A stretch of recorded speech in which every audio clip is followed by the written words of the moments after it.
நிலா சமையல். இன்றைக்கி நாம் ஈவினிங் ஸ்நாக்ஸாக இன்னொரு ரெசிபி பார்க்க போகிறோம். பூசணிக்காய் விதைய வச்சு அச்சு இல்லாமல், கொழுக்கட்டை அச்சு இல்லாமல் ஒரு கொழுக்கட்டை, இனிப்பு கொழுக்கட்டை நம்ம செய்ய போகிறோம்.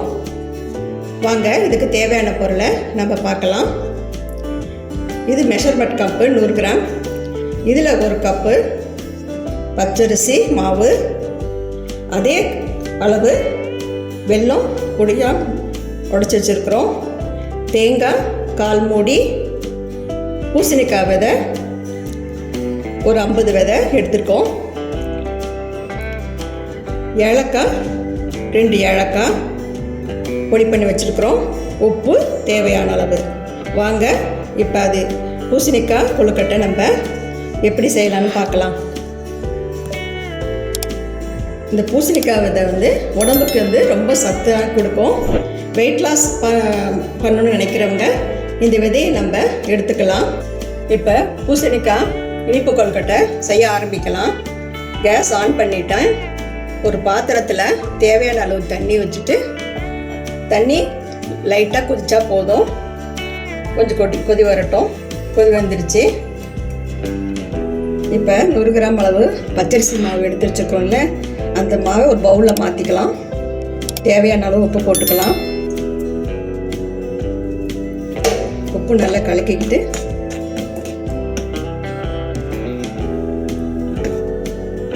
சுடு தண்ணியை கொஞ்சம் கொஞ்சமாக போட்டு ஊற்றி கொஞ்சம் கொஞ்சமாக நம்ம ஊற்றி கலரிக்கலாம்.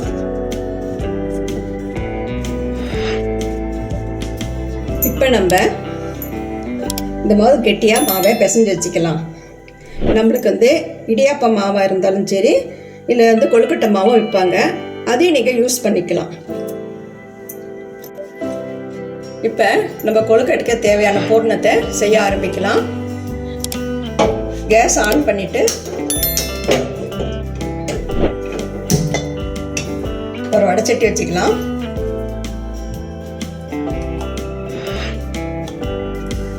அதில் ஒரு 3 ஸ்பூன் நெய் விட்டுக்கலாம்.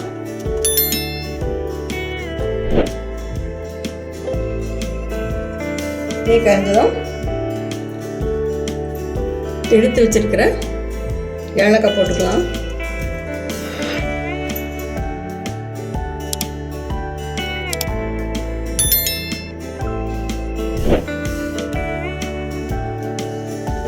அது கூட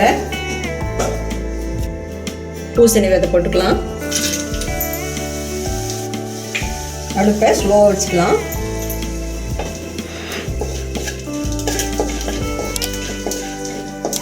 புரிஞ்சிச்சு. இப்போ நம்ம வெல்லம்,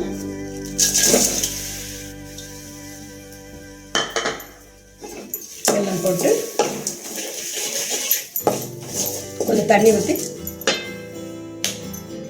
ஊற்றிக்கலாம். கரையிறதுக்கு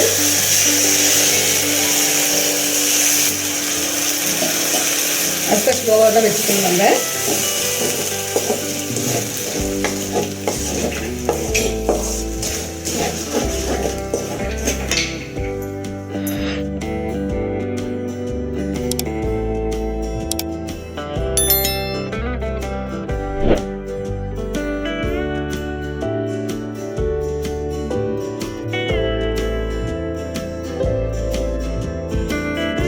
நம்ம தேங்காய் அது கூட போட்டுக்கலாம். வெல்லம் கொதிக்க ஆரம்பிச்சிருச்சு. அதோட நம்ம தேங்காய் போட்டுக்கலாம். அடுப்பை சிம்லே வச்சு செய்யணும்.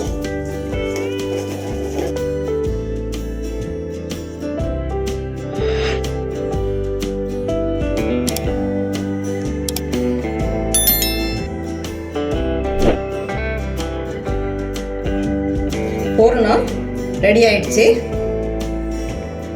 நம்ம கேஸ் ஆஃப் பண்ணிடலாம். கொழுக்கட்டை செய்ய நம்ம ஆரம்பிக்கலாம். இப்போ நம்ம பூசணிக்காய் கொழுக்கட்டை செய்ய ஆரம்பிக்கலாம். ஒரு பலகை மேலே ஒரு ஈர துணியை போட்டுக்கிட்டு மாவு பிசைஞ்சு வச்ச மாவை வச்சு தட்டிக்கலாம்.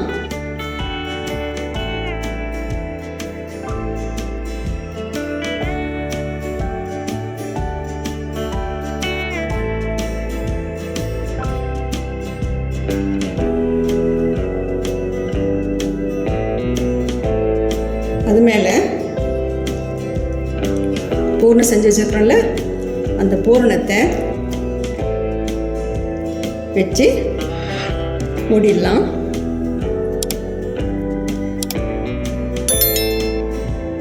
பூரணம் வச்சுருக்கல, இதை எல்லா சைடும் மூடிடலாம். இந்த மாதிரி நம்ம மாவு பூரணம் வச்சு உருண்டை பண்ணிக்கலாம். இப்போ வந்து ஒரு கத்தி எடுத்து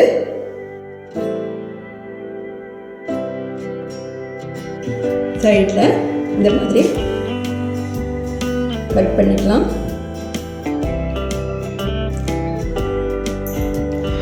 மிச்சம் இருக்கிற மாவும் இதே மாதிரி செஞ்சு இட்லி பாத்திரத்தில் 10 நிமிஷம் வேக வச்சு எடுத்துக்கலாம். இப்போ பூசணி கொழுக்கட்டை இட்லி தட்டத்தில் வச்சுருக்கோம். இதை நம்ம இட்லி பாத்திரத்தில் வச்சு வேக வச்சுக்கலாம். ஒரு 5 நிமிஷம் வேக வச்சு எடுத்துகிட்டு வரலாம். பூசணிக்காய் கொழுக்கட்டை நல்லா வெந்துடுச்சு. இதை நம்ம ஒரு தட்டில் ட்ரான்ஸ்ஃபர் பண்ணிக்கலாம். இப்போ சுவையான பூசணிக்காய் கொழுக்கட்டை ரெடி ஆகிடுச்சு. நீங்களும் உங்கள் வீட்டில் செஞ்சு பாருங்கள். இந்த வீடியோ உங்களுக்கு பிடிச்சிருந்தா சித்ரா சமையலுக்கு லைக் பண்ணுங்கள், கமெண்ட்ஸ் பண்ணுங்கள், சப்ஸ்கிரைப் பண்ணுங்கள். உணவே மருந்து. மிக்க நன்றி. இந்த வீடியோ உங்களுக்கு பிடிச்சிருந்தா சித்ரா சமையலுக்கு லைக் பண்ணுங்க, ஷேர் பண்ணுங்க, சப்ஸ்கிரைப் பண்ணுங்க. உங்களுடைய கருத்துக்களை கமெண்ட் செக்ஷன்ல பதிவு பண்ணுங்க. உணவே மருந்து.